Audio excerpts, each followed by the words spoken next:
All right. Okay. We're going to get going, and we're going to talk about block and defense today. And I'm one of the assistants with Team Canada up here. I've been for this last year in this training block.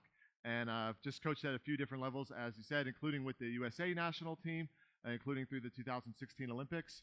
And then when our guy Tom Black here was hired as the head coach of the Canadian national team, I came up to help him get some of these systems in place. So we're going to talk about the block defensive system that we use with the Canadian national team. And we're going to kind of set up our base block and defense package. Of course, we may have some tactical adjustments that we do when we play a certain team and we have scouting reports and stuff like that.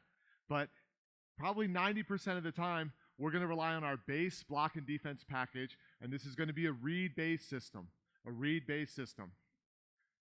How many of us are coaching like 12s through 14 and unders? Can we see hands? Anybody? So we got some 12s and 14 and unders. How many are coaching 15s, 16s level? All right, how many coaching U17, U18? How about collegiate level, university? All right.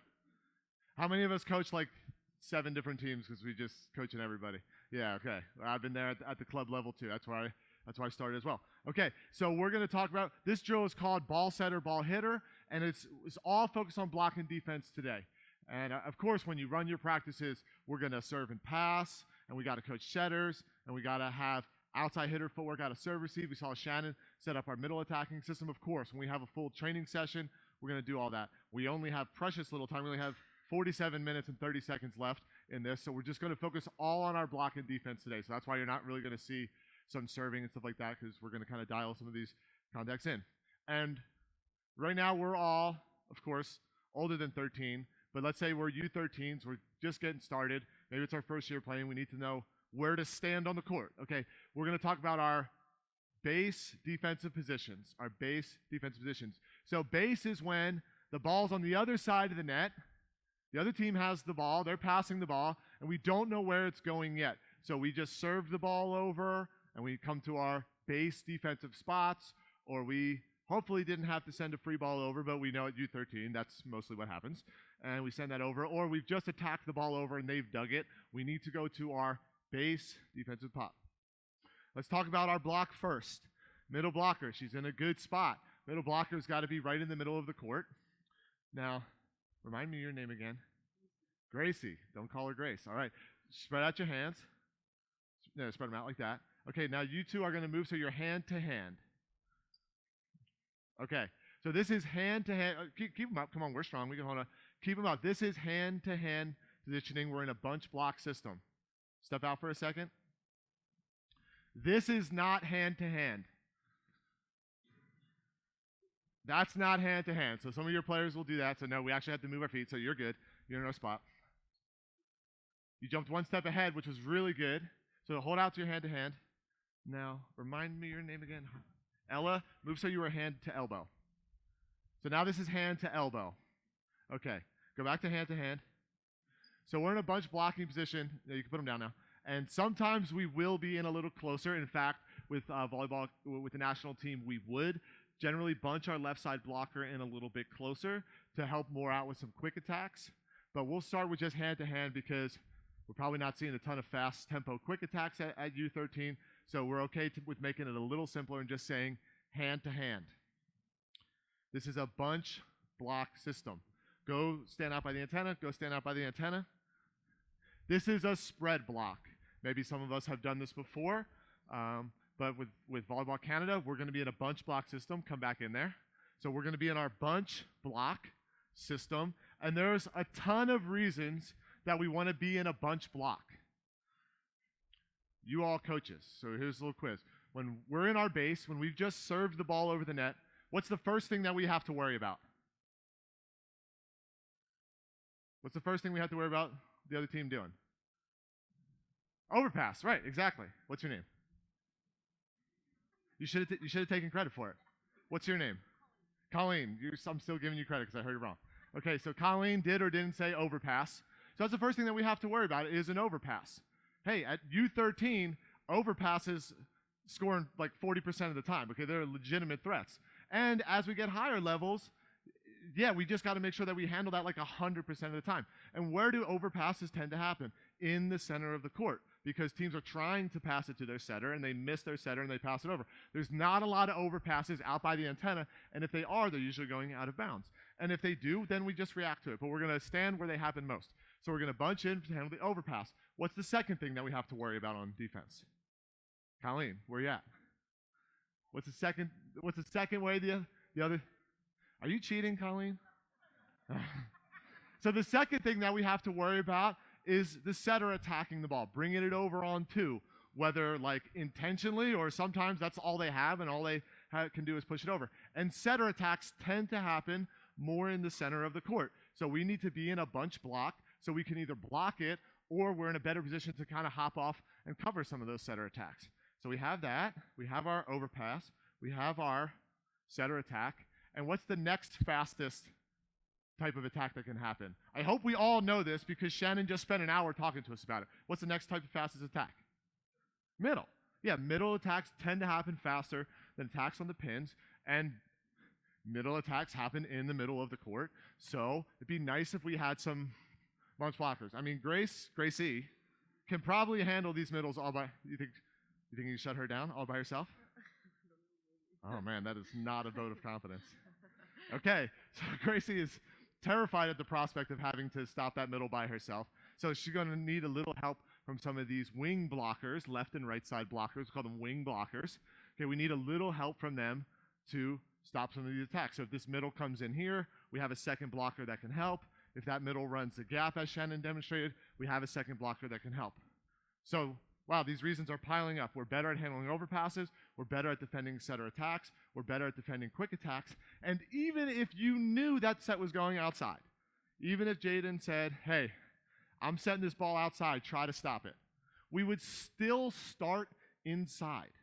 We would still start this blocker inside. We wouldn't tell her to just go run out because we really like to have this. Now make a swing block move. Yeah, we really like this. That was the least dynamic swing blocking move I've ever seen in my life. So let's try to see a little more dynamic block move. Yeah, okay, there we go. Now we look like we can block a hitter. So we really like to have this more dynamic swing blocking move where we're going to start inside and get to run and jump because hitters get to run and jump. So we don't want blockers to just stand out there. So blockers get a little more dynamic when they can start inside and move outside. And also it's much easier to get our lineup as blockers when we're coming inside out with the ball than to be out here and if the set dies inside to try to come back inside. So we see that all the time. Blockers, right side blockers get really excited. Oh, I think it's going outside. And they leave too early and they overrun the ball. And the easiest ball for the outside hitter to hit is straight down into the middle of the court. So we never want to give that shot for free. So there's just all these reasons we're going to be in our bunch block. All right, so we got our blockers. Now we got our backcourt defender. And just like the middle blocker is the most important part of our block, the middle back defender is the most important part of our defense. She's standing in a really good spot right now. We call this defensive spot middle because it's the middle of the back row. It's halfway between, we call it the 3-meter line or the 10-foot line up here. We'll just call it the attack line. Okay. I don't know. So we got the halfway between the attack line and the end line. I'm actually going to have you take a little step. Yeah, maybe like a, no, yeah. Okay. So we're halfway between that, the end line and the attack line. And we're halfway between the two sidelines. Okay, so you stay right there. And then we got these wing defenders. Watch out. These wing defenders, a couple ways we could call it. We generally say we're going to be 2 by 2. 2 steps in, 2 steps back. And the other way we could think about it is we drew a line from this middle defender to the T right there. We'd kind of be in the middle of that line, sort of equal distant from the middle back defender to the corner. This is too shallow. This is too wide. This is too deep. So we're going to stand like this, and we're going to stand like this. We're not going to stand like this. We're going to stand like this because after overpass, setter attack, and quick attack happens the fastest. We'd like to be in position to defend those balls. Okay, so you're pretty good. So I'm going to come just towards me just a little bit and a little bit to your right. There you go. There you go. A little to your left. Okay. Awesome. So we're in our base defensive position. Now we're doing this ball setter, ball hitter. And what I'm going to do is I'm going to initiate the play and then step out. And we'll see as we go, this allows me to kind of create some first situations that we're going to work on. So right now, it's going to be a really easy situation. We got our hitters at the net on this side, and they're looking at the setter. This is a back row setter who just kind of get to start up there. And if the rally continues, she's going to come in the back row defend. The hitters are looking at her. When she tosses to me, they're going to transition. So we get to practice our transition move a little bit. And then we're just playing volleyball. Okay, ready?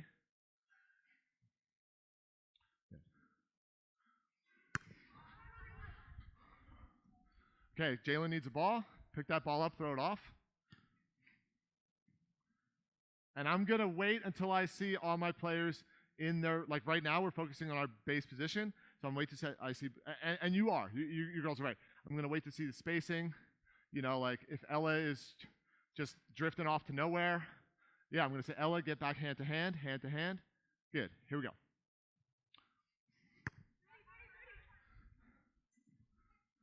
Jalen needs the ball.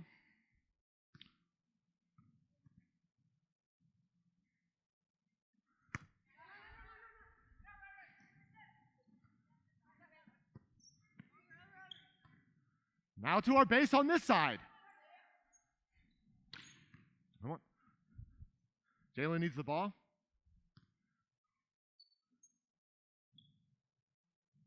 Back to the net. Here we go.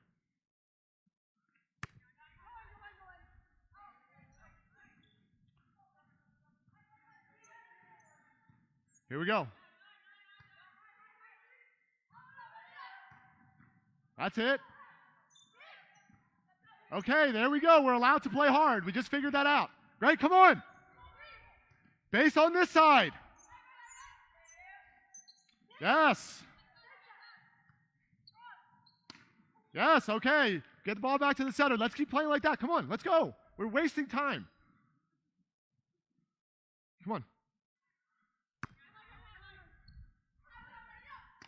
Okay. Back to the center. In our base.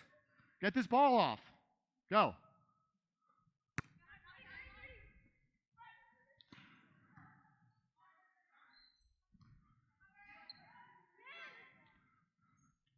Okay.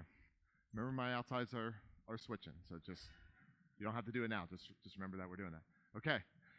All right, so we're getting our base position. We're learning how to stand, and it will take longer for you if you're 13 and unders or your beginning team. It may take longer than 5 plays to get them all standing in their right base defensive positions. That's okay. You stay with that until you get a little bit of improvement on one thing. Okay, but we know how to stand in our base here. So the next thing we're going to work on is a free ball. And look, hey, we know at U14s, there's no such thing as a free ball. All balls are chances to score. So we got to learn how to do this right with our younger age levels. And with our more advanced teams, we got to know how to do it perfectly. Because if they dare to give us a free ball, we're going to put it right back down on them. Okay, so we want to know how to do it right. So when we see a free ball, you girls tell me, what's the first thing we're going to do? When we see they're going to give a free ball, we're going to call free, free, free. All 6 players are identifying. That's as a coach, here's how you know what your players are seeing by what they're saying. So if none of your players are saying free, free, free, that means they're not identifying it quickly enough. So we'll talk about their feet in a second, but their mouth and their feet are going to tell you what your players are seeing. So the first thing that we're going to do is all that. Okay, I'm about to be you. You're not Gracie anymore. Who are you? Nat. Okay, Nat, step off for a second. Okay, when we're in the front row and we see a free ball, here's what we do. First, we take just a quick 2-step off the net. So we're here, take 2 steps off the net as we're calling free, free, free, and then we could do one of 3 things. We can jump up and hit it, we can pass it to the setter, or the most common thing that we'll do is somebody else is going to end up playing the ball, and then we're going to turn and run in our transition. Okay. And those details are a little important, so I'm going to step back when I identify, and then I can hit it, I can pass to my setter, or I can turn and run. It's a nice little detail. We like to have our front row players trained to take a step back when they see a free ball. Our younger players and even plenty of our advanced players, they're going to try to hit free balls going up over their head, leaning backwards, and it just leads to disaster. So if I step back, I'm in a better position if I want to hit that overpass. And what I'll find is most likely I won't, most likely I'll pass it to my setter. And it's nice if we can have these front row hitters help out on some of these short balls. As we start training our players, they understand the importance of transition, and they want to start transitioning to hit. And what we have happen sometimes is these hitters turn their back and start running off the net, and this free ball comes over short. And then best case scenario is our libero is like diving up here to take a ball right here when the middle could have just passed that easily and then gotten in our transition. We like the back row to take these free balls, but it's a tough ask to have them to take this ball. It's only a couple steps off the net. So we got to have front row players have to check, is it coming to me? No. Then I can turn and run. And we're going to turn and run in transition. Please don't let me see anybody walking or backpedaling off the net. Right, Nat? Okay, so looked at the wrong player. Okay, Nat. So you're in there. So you three, show me what that's going to look like. I'm ready? Ready? Go. Free ball, free ball. 2 steps off and then turn and run. Go back again. Natalie, we're going to learn how to transition here. I'm going to show you. Just really watch here. 2 steps off, turn and run. Because I like you to be back here so we can take a good approach. Let's see what that looks like. Just Natalie. Ready? Free ball. Turn and run. Hold. Look at that. Now you're ready to crush the ball. Okay, all 3 blockers. Ready? Free, free, free. Step back. No, turn and run. Okay, so now we're back here. Okay. Here's a little detail when we have a back row setter. The most common thing that we'll see happen with right side hitters and setters is the right side is just going to bail. So just start running that way. They're just going to bail, and she's going to run straight up through the middle of the court. And then what happens when we play a good team is they put a free ball right here, and our setter runs right into it and has to take the free ball. Now, that's not the end of the world. We can still have somebody else step in and hit it. But if they're going to give us a free ball, we would love if somebody besides our setter can take the first ball so that our setter can take the second ball. We can run our offense. So we're not going to do that. We're going to do it the right way, so get back up there. And she's the setter, and we all know setters are the smartest, right? Okay, so she's going to see this play happen earlier than anything. So when she's calling free, free, free, I'll show you what we're going to do. You probably already know, but I'll show you what we're going to do. Free, free, free. And what you're going to, hold on. What's your opposite's name? Claire? Claire, you're going to take your step back, and then you're going to transition so I can run around you. Yeah, great. Okay, so get back to that. Okay, so ready? Free, free, free, free, free. So your setter's going to work around. It's a really nice little detail, and when you play teams that are trying to drop it here, it's nice if your opposite can have the ability to handle a free ball and your setter runs around. And setters, we all know, they're better when they're going forward anyway. So I don't want my setter to come in here and then our free ball pass ends up backing her up. So setters are going to run around the free ball. So now let's see, we got a setter, we got our 3 front row players. Let's do this. Ready? Free, free, free. Yeah, nice. Nice. Okay, so we're back. And then, okay, sorry, come back up there. And you 3 kind of just take your 2 steps off. Okay, so we have, Claire, you're going to be a little too right. Yeah, okay. Just a little bit. You're okay. Okay. But now, of course, we've opened up the escaping hole in zone 1. So you 2 know what we're going to do is we're going to split it. Okay, so there we go. So we have our right front helping pass this short ball. We have you 2 split it. Okay, so back to our base. And free, free, free. Okay, good. So there's just some of these little details that really matter. They really matter. How many of us have lost a match 15-13 in the last set? None of you have ever lost a match 15-13. You are all lying to me. We lost a match 15-13 in the semifinals of the Olympics. It's terrible what you would do to get that 1 point back. And if that 1 point just means transitioning properly off a free ball, inserting properly off a free ball so you score on those balls every single time, you would love to have that point back. Okay, so now I can pass to the setter or I can pass to myself. You're not going to run into me. You're not even going to run anywhere near me. And we're going to do this. Okay, ready? Okay.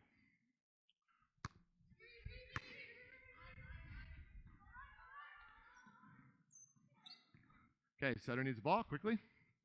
We're going light speed here. Okay.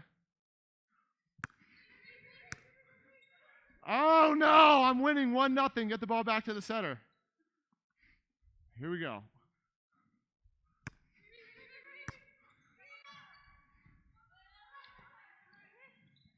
Okay, back to the setter.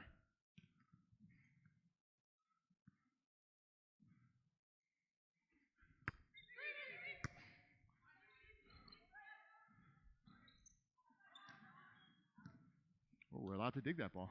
Back to the setter. Come on. What are we doing?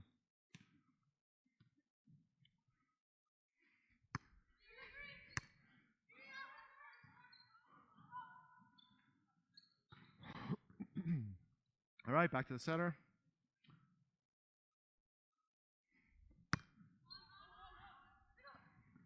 All right.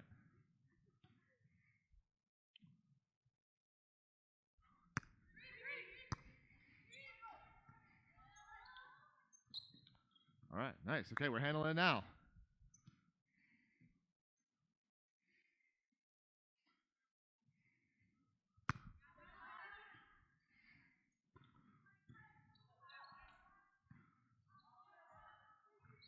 No! No! Come on. You two, get over here. Yes. You know what we're doing, right? Yes. Switch with my opposite and my setter over there. Quickly. Opposites and setters switch. Chance to show these coaches the right way to do it and not whatever you just did. So you're at the net. You're back up there. You're doing what Jaden was doing. Jaden or Jaylyn? Jaden. Okay. When we get that right. Yeah, you got it, Don. Okay. Don't run into me. Yes. Okay.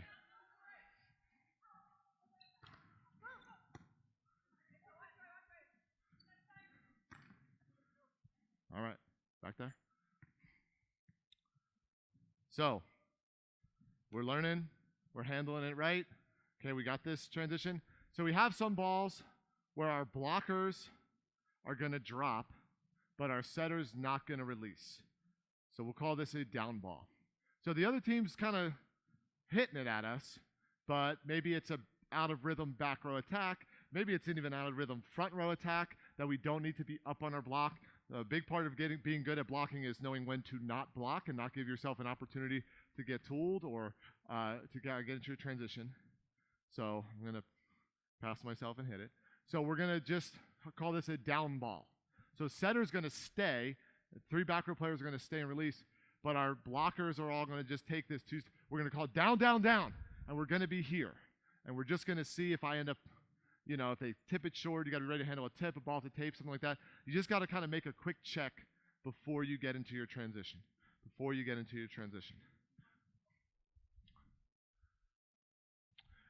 I'm going to be all down, so it's all down. So here we go. Don't run into me.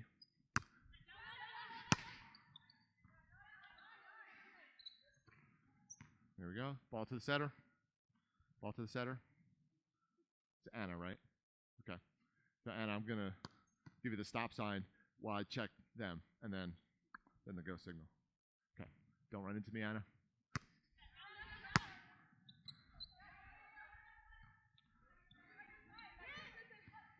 Okay. Down, down, down. That was our yeah, exactly. That was the exact situation. Okay, so even though they set, there's lots of these that happen. They set the outside hitter, yeah, but it's out of rhythm. She's down, we're down. We're never jumping to block a hitter who's got her feet on the ground. I mean, like maybe if she's like here or something like that. But in general, we're never blocking a hitter that's got her feet on the ground. And at a lot of the levels of volleyball that you coach, we're not even going to block hitters that are jumping from back here because our block has more of a chance to hurt us than they do. We don't really need to block back row attacks at 14 and under and stuff like that. We are going to at the national team in general, but that's the exact situation. At that point, she's down on the ground, back by the tee. You two you really have more of a chance to hurt us with your block than help us by getting tooled, and you can really help us by getting into your transition. So that's that down ball situation. Let's just see it a few more times.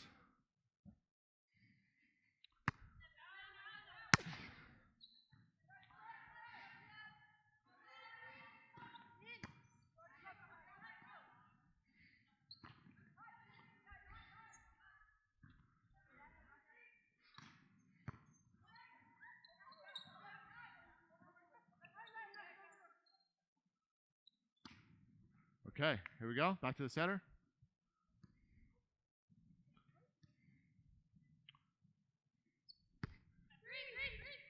Good, good, good.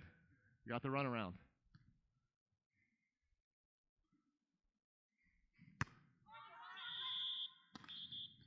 Whistle means stop. Stay in C first. Don't assume. Okay.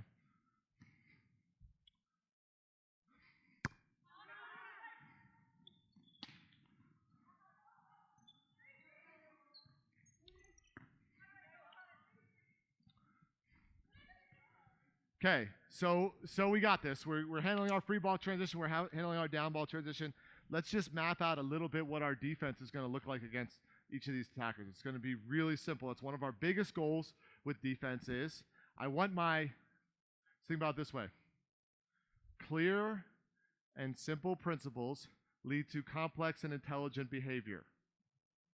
Complex rules and regulations lead to simple and stupid behavior. I don't know what the Canadian DMV, Department of Motor Vehicles, is like up here, but I can tell you what it's like in the States. And we got a lot of complex rules and regulations that are frustrating to deal with. That joke goes over better in America. We hate our government interference now.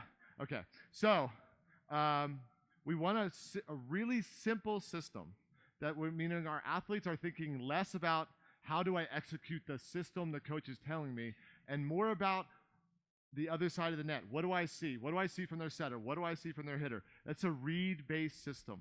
So we're going to put these athletes in positions to make reads, really simple moves, so that they can make really intelligent reads. Okay. So say they set the outside hitter. Get out there like you're an outside hitter. We're going to double block. At most levels of volleyball, a double block is probably going to be our best option against the outsides. If we're coaching 14 and under, 13 and under, it doesn't have to be. Single block is just fine. Or even if we're coaching at the high school level and we have a small setter, say, who's not really going to help us on the block, we don't have to have her block. So we don't have to double block just because we see the national team block. But for most of you, a double block is going to be good. Okay, how back there? You're just like miles ahead of us. It's awesome. You know exactly what to do. So Ella is going to get to what we call 10 by 10. So she's going to make this little 3-step crossover. She's an off blocker. That's the term that we're going to use, off blocker. She was ready to block. They set another outside hitter. So now she's not a blocker. She's going to be an off blocker. She's going to make this little 3-step crossover move. 1, 2, 3. And she's going to try to get her right foot on the attack line. Ready, go. 1, 2, 3. Good. So we're going to try to get to 10 by 10. Yeah, that's fine. You're good. Okay. So now blockers back to your base. Blockers back to base. Base. Hand to hand. And then when I say go, we're going to go like all three of us, like we're blocking the outside hitter. Ready, go. So double block in 10 by 10. Awesome. Great. Stand there. Stand there. Now we have our defense. So remind me your name again. Nicole. Nicole is playing middle back here. It's the most important person of your defense. If Nicole screws up, our whole team is sunk. So don't screw up, Nicole. And you have a really, really important job. Here's Nicole's really important job. Can you do that? You're all laughing. This is one of the hardest things that you'll find with some of your players. If you could just get them to stand still, they could be better defenders, because we want to be stopped and balanced before the hitter swings so that we can react incredibly fast and incredibly dynamically once they do swing and once we know where they're going with the ball. So she's going to be here. Watch out again. This is a complicated move, so I'm going to show how to do it right. You get to pick up each foot one time. 1, 2. That's all you get. Your players are going to do this. Okay, and then they're going to be shocked when they don't dig the ball. So don't do that. You just here, you're looking at the setter, and you're ready if she goes quick. And when they set the outside, you just turn and face the hitter. Fantastic. And you have, honestly, a pretty similar job. Watch out. Gracie. Got it right this time. Okay. So Gracie is going to see the ball get set to the outside, and she's going to face the hitter. And she is going to have a read, which we're going to talk about, which is going to be, do I stay here or do I get in line with the corner? So we're going to talk about when we do that, but right now you're just going to kind of do that and face the hitter. A lot of times you're going to get in line with the corner, but Gracie's right now just facing the hitter. So these two, the grand scheme of things, it's a pretty simple move. It can be very difficult read, but it can be a pretty simple move. Now you actually have to do some stuff, so watch out. So Jaden is going to do this little right, left, right move. So she's here, she's facing the setter and facing the middle attacker. She sees the ball goes to the outside, and she's going to do this right, left, right move. Right, left, right. Whoa, where'd you guys go? Okay. Because we want to see how it lines up with you. So it's a little right, left, right move. You're going to get maybe as deep as your middle back, but maybe a little bit ahead, so sometimes between 20 and 18 feet deep. And I'm going to be about an arm's length off the sideline. So you're going to be right here. arm's length off the sideline, and also in position here to dig. It's really important that your move is just right, left, right. So many players have such inefficient moves when they're the line digger, and it takes them forever to get back, and that's a lot of times why we can't get the tip, because we're still moving backwards as the ball is being hit. So if I could just take this right, left, right, I'm here, right, left, right. My left foot is a little bit forward because that allows me to pursue in there, and that allows me a little bit better mechanically to cut this ball off. Okay, so I'm gonna have my left foot a little bit forward, but not much. And it's just this little right, left, right move. Okay, so let's just see what that looks like. Just Jaden. Ready? Go. Right, left, right. Fantastic. Okay, everybody back to base. And when I say go, we're all gonna make our moves to defend the outside. Ready? Go. Okay, fantastic. Okay, stay where you are. Here you go. And we're ready to defend. We look like defenders. Come on, we're giving these coaches some demos, so let's show them what defenders look like. Okay, so the question that you'll get from all of your players, what is the most common question? The ball hits the ground, and your players ask you what? Was that ball mine? Whose ball was that? Now you're going to tell them, whoever gets there first. Whoever gets there first, which you're always going to tell your players. Hey, was that my ball? If you can get it, yes. It's really hard to dig the ball. It's hard to play defense. And what we'll find is, when we set up this rebase system, all players have a dual responsibility, and every ball has two players that have a shot at it. I mean, some balls are like, it's going to be clearly hit right to Nicole. Great, you just dig it. But a lot of balls are kind of hitting these seams and hitting these gaps. So all players have a dual responsibility. Jaden has hit or tip. So she's got to be ready if they hit and be ready to go forward if they tip. Nicole, you almost have 4 responsibilities, but it's right and left, but also a little bit of short and deep. But Nicole's got her right and left. Gracie has, is she going to hit at me sharp, or am I going to dig in the corner? And Ella has hit or tip. Are they going to kind of shoot this cut shot over? A lot of times it's going to, a shot but a hit. Is it overhand dig? Or you have tip. And we'll find that every ball has 2 people that have a shot at it.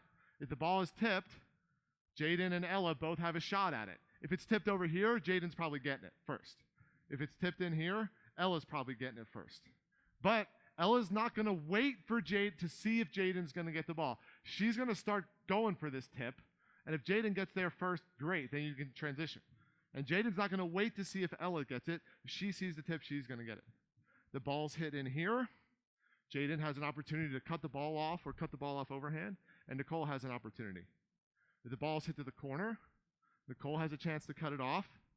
Gracie has a chance to get that ball. If it's this cut shot, maybe Ella can dig it, a lot of times overhand, but it could be underhand, and Gracie has a chance to dig it. So all players have a dual responsibility, and every ball has 2 players that have a shot at it. Back to our base, and let's see what we do. We defend the right side attack. It's going to basically be an exact mirror. So go. So pretty good. I'm going to clean up your move a little bit here, Gracie. Watch me. Stand where you can watch me. So now instead of this right, left, right move, it's left, right, left. Left, right, left.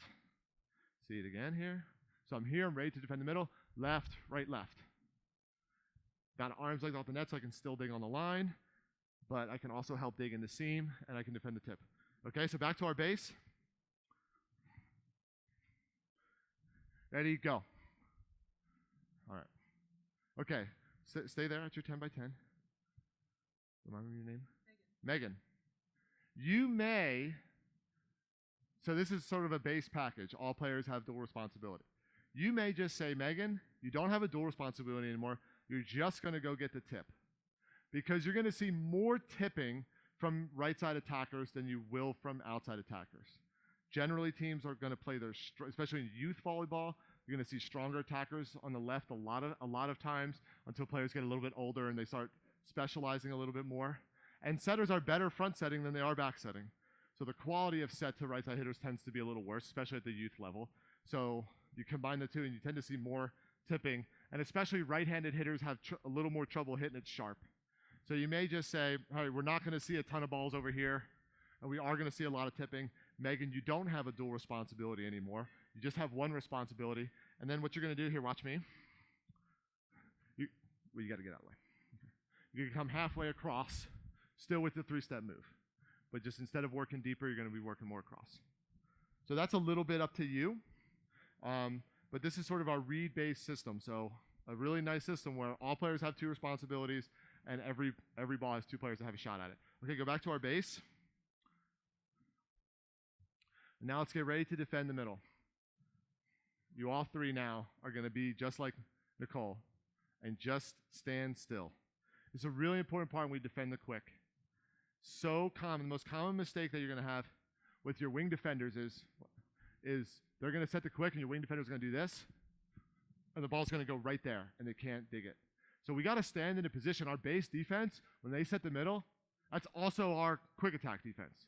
So I'm in perfect position to defend the quick right now, right here. So it's really important that we teach our wing defenders and middle blockers, when they set the quick attack, just stay there. And if you feel like you can't stay there because you're going to get hit in the head, that means you're too shallow, right? If I'm standing up here, not good. So I'm going to stand in my base where if they set the middle, I can just get ready to dig it, okay? And we have the option here. Are we going to single block? We're going to have a help block. If the hitter's in your zone and you can block, we're going to have you get up and block. So if this quick hitter's kind of going over here, you're going to block and you're going to just peel off as an off blocker. If the quick hitter goes over there, you're going to peel off in your help blocker. Okay. I know that was just like a horribly long time of talking. Jump from where you are. Yeah. Great question. I'll cover that at the end. Okay, so just a horrific amount of talking there, I know. But now we're in a great position. And now we're going to play a little bit. Here you go. That's it. Yeah. Back to the center. Oh, I don't need the ball. Oh. It's okay. Here we go. Don't run into me.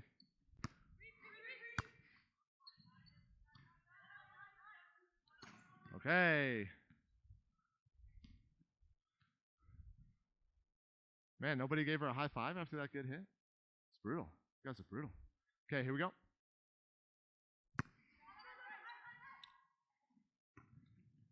Okay, ball's back to base.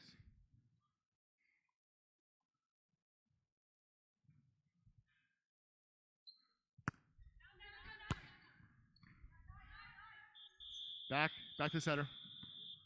Ball back to center. We got to stay. If we call, so you were releasing for people. So this is really important. This is why we have a little bit of differentiation. Everybody's got to be on the same page. So we had somebody calling free and we had other people calling down. So on that one, if I'm hitting, I think you got to stay and defend. All right. Try it again.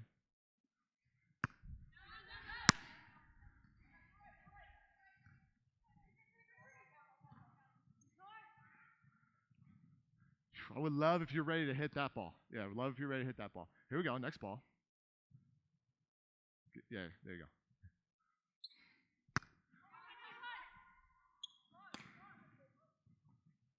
Okay.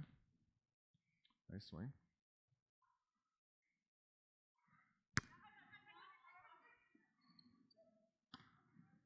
Okay, here we go.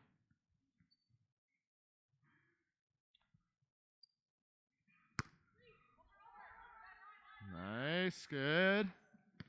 Oh, I love it.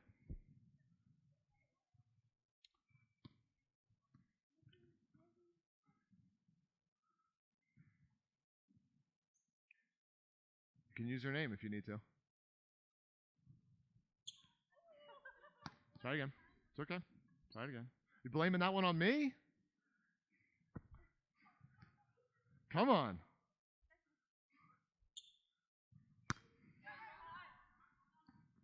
Yes.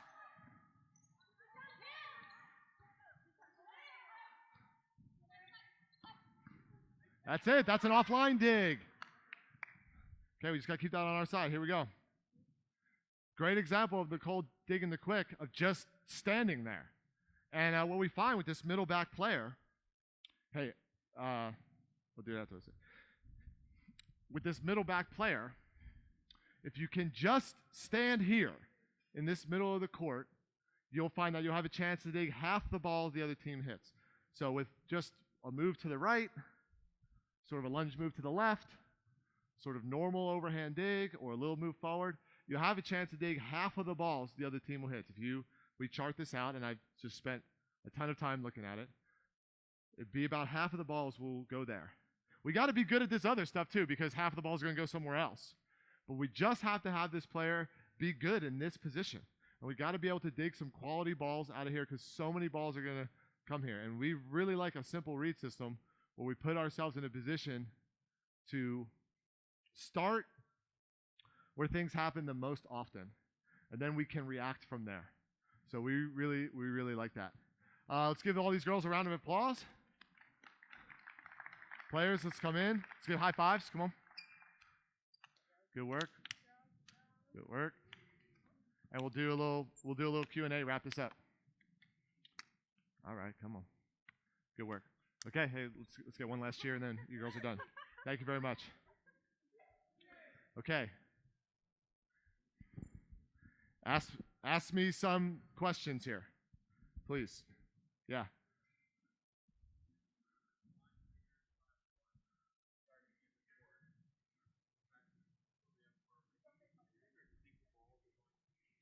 Yeah.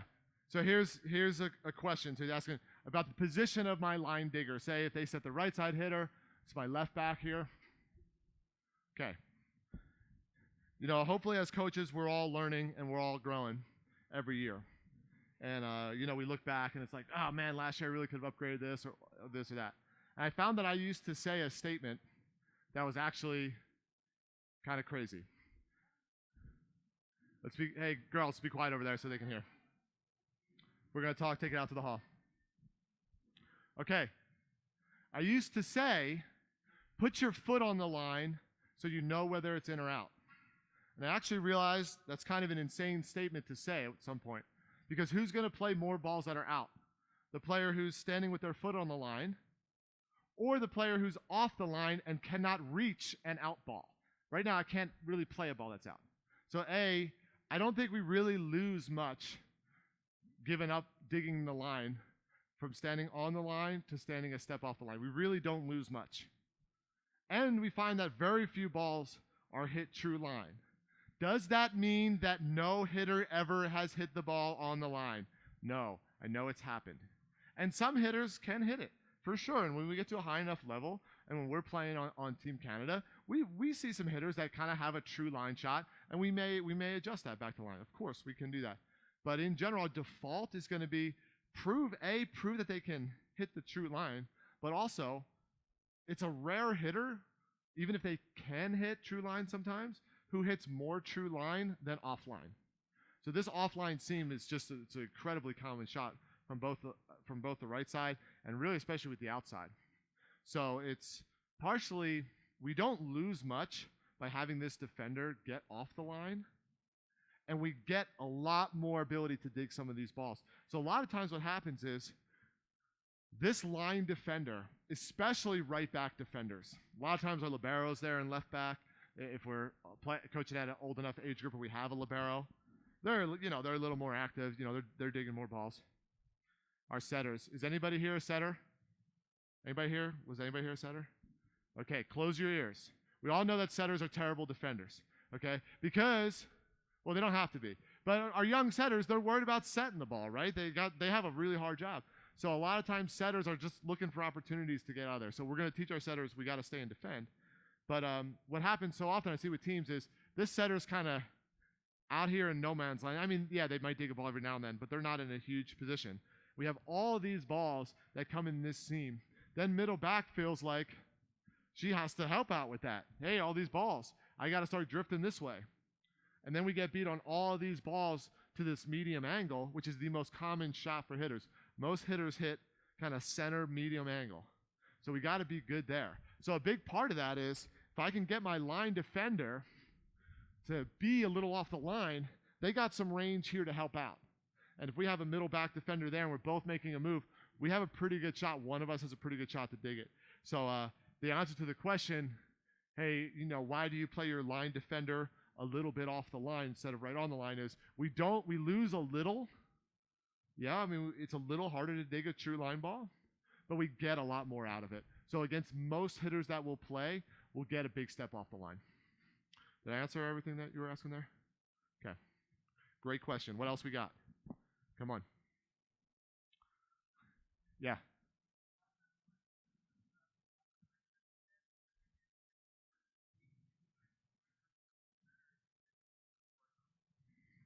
So his question is, hey, have you ever tried maybe more of a perimeter defense?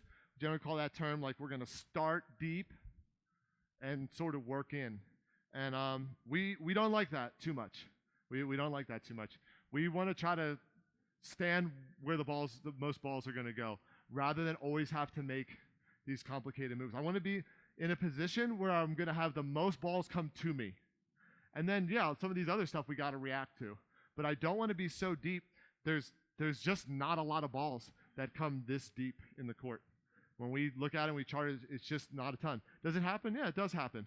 And maybe we have to make an overhand dig, or we got to turn, and we got to get there. Of course, it's hard playing defense on this full court. So we got, in some sense, we got to pick our spots. We got to pick our spots that we're going to be good at, and then we got to pick our spots that we're going to have to react to. So I want to be good at what happens the most instead of great at what happens occasionally.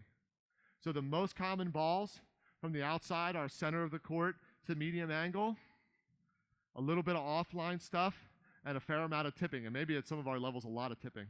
So I got to be good at handling that stuff. And then, yeah, when we get this ball that goes right in the back corner or right paints the line, that's your defender's opportunity to make a great play. We can't come up with this system where we can easily cover everything. So we want to have this not just on defense, but sort of with the whole game. We want to be good at what happens often, not great at what happens occasionally. And it's sort of the way that our brains work. It's sort of just this threat response that's evolved over years. We're really good at remembering all the different ways that they could get a kill. But we're really not great at remembering the frequency of it. So we remember these exceptional plays. You know, we remember when that hitter went up and like really painted the ball right on the sideline and we couldn't get it. We kind of forget the 5 other medium angle balls that we had a chance to dig and we just didn't quite handle right or something like that. So that's a really important concept. Not that we're giving up on those balls. Of course not. But our system, we want to set up our base system to handle the stuff that happens most often. And then these sort of more rare plays, that's your defender's chance to make a great play. Great overhand dig, a great sprawling dig, something like that. What else we got? Come on. If you are thinking of a question, somebody else has the same question, feel free to ask. Thank you. Yeah.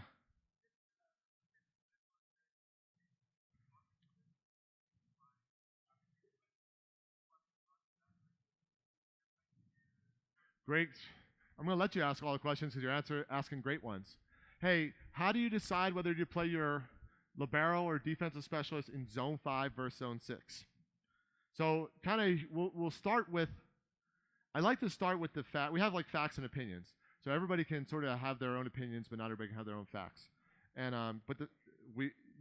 so the facts are the most balls will come here.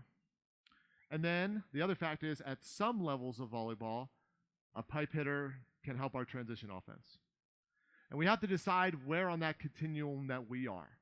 So in the most part, at 14 and unders, something like that, I'm kind of just using it as a general beginner volleyball. I'd like to have my strongest defender in the middle back because the pipe attack is not going to be a major part of our offense. And actually, really, through most juniors volleyball, the pipe attack is not going to be a super efficient attack when we look at how often it scores in general in juniors volleyball. That doesn't mean that you will never coach a hitter that's good out of the pipe. That doesn't mean you don't know how to hit. You don't need to hit it. But it's maybe not your make or break.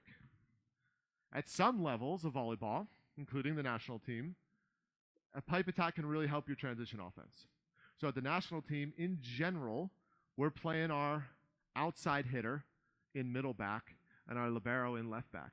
There may be some times where we change that, where we feel that there's a defensive reason that's so compelling that we need to play our defensive specialist in middle back to be able to dig that ball. And you get to decide where you are on that continuum. And as juniors coaches, that a lot of you are juniors coaches, you also, in some ways, you got a tougher job than we do at the national team level. Because honestly, we only need to worry about being good like now, in this season. There's not really a level beyond us. We got to focus on this qualifier in January. Okay, and if we do that, kind of, hey, great. I mean, there's some level of development there, of course, but you have to worry about being successful at your level and also prepare players for the future.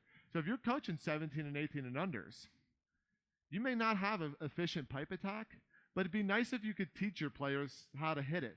Because if they're trying to move up to levels like the national team or something like that, that's a nice skill in their toolkit. So you also have to balance that. So that's why you get paid so much to coach, right? What? Okay. No. Yeah. So you kind of have to balance that a little bit, and the fact that so you have all these sort of opinions that you can draw from that, and that's sort of only you can make that for your team. But sort of the facts are going to be, this position is going to have the most digging opportunities, and at some levels of volleyball, we need a pipe hitter to help our transition, and you kind of get to decide how you want to piece that in. 10:20, we're stopping right now, huh? Is that the time? Okay, thank you very much for listening. I love being here.